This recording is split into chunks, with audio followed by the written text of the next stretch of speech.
אפשר להגיד, נולדתי בקריז כבר, כי כשאימא שלי נכנסה להיריון, אז השתמשה סמים כבר.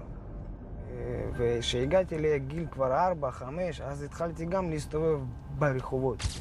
ממש כאילו להסתובב. כי בית שלי הוא לא היה בית, הוא היה יותר גרוע מרחוב.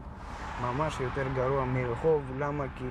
כי אני הרגשתי יותר בטוח ברחוב מבבית. למה? כי היו באים כל מיני חברים של אבא, היו מרביצים לי ומה לא. אני זוכר שהייתי עוד בן 6, זה ממש ככה, אני זוכר. אני ועוד שתי בנות שהן גם בגיל שלי וגם ההורים שלהם שותים ומשתמשים סמים. אנחנו שלושתנו גרים ככה בזולה. כאילו דואגים לעצמנו לאוכל. איך הייתי דואג? הייתי אוסף בקבוקים בחוף, כי אנחנו היינו גרים ליד הים. זה מה שהייתי קונה אוכל, וגם התחלתי עוד לעשן מוקדם. התחלתי לשתות ממש מוקדם. מגיע עד גיל 16, אנחנו התחלנו לעשן סמים. הרבה לעשן סמים. וזהו, מזה כבר התחילה המדרגה. זה היה בהתחלה גרז, אחר כך זה הפך להיות לאקסטות, טריפים, זריקות, לא עובד, שותה הרבה, מעשן, מזריק ומה לא. ממש הרגשתי שאם לא יהיה לי מסגרת, אני מת, כאילו, בטוח.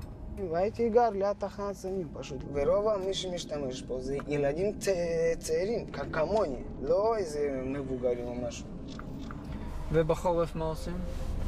חול זה קשה. כמעט ולא אוכלים, אם יש אולי איזה כמה שקלים, 10 שקל, אתה קונה איזה לחמניה וזהו, מספיק, ככה אתה אוכל. אתם רואים את הגן הזה? אתם רואים כמה יש פה נרקומנים? זה כולם כמעט נרקומנים, כולם משתמשים. מה שאז כבר רציתי להיכנס לבית סוהר. למה? כי אני לא ידעתי מה, כי יש חברים שמסתובבים שם, מספרים שנותנים לך בשר בבית סוהר 7 פעמים בשבוע. כל יום נותנים לך בשר, יש לך מיטה, יש לך מקלחת. הייתי באמצע היום פורץ לרכבים עם המחשבה שיתפסו אותי. איפה אלה היו בשבילך? בא אליי בחור. ואמר, אתם רעבים, בואו אני אביא לכם אוכל, והביא אותנו לניידת. אז לא הבנתי, אני מאוד כאילו כבר לא האמנתי לאף אחד, כן? אני כבר לא, אמרתי, משהו פה לא בסדר, כן? ככה בא, נותן אוכל בלי שום אינטרס, זה לא יכול להיות. הוא שאל אותי שאלה, אתה רוצה להיכנס לגמילה? אתה רוצה להיגמל?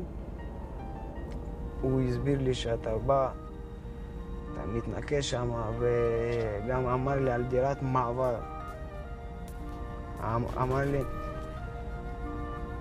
האמת, בשיא כנות, בלי דירת מעבר לא הייתי נכנס לגמילה.